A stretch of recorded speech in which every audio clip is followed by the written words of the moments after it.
What was medieval siege warfare?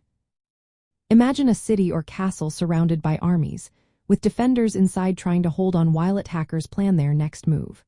That's what medieval siege warfare was all about. It was a common way to fight during the Middle Ages in Europe, especially because castles and fortified towns were so important for power, land, and trade. These strongholds had thick stone walls, towers, moats, and other defenses that made direct attacks very hard and costly. So armies focused on siege tactics to take control. Sieges could last 4 weeks or even months. Attackers had to be patient and well prepared. They used different strategies to break into the defenses. One common method was blockade and starvation.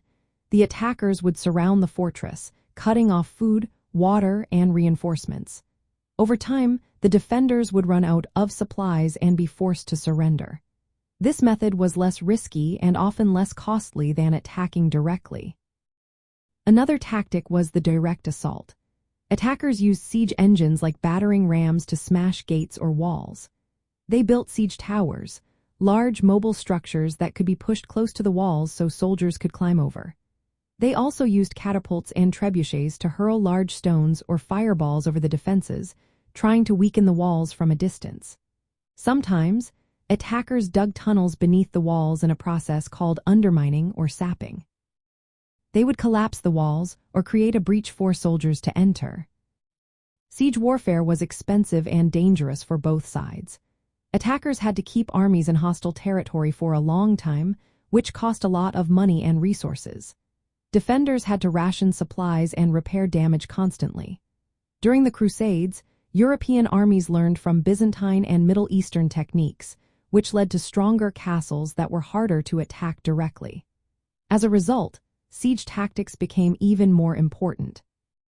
There were unwritten rules during sieges. If defenders surrendered before a breach, they might negotiate terms, often sparing their lives but losing property or freedom. If they fought to the end and the castle was taken by force, the attackers sometimes committed massacres or enslaved prisoners. The development of gunpowder and cannons in the late Middle Ages changed everything.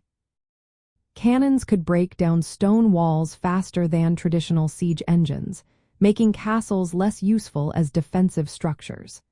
This shift led to new types of fortifications and a decline in the importance of castles in warfare.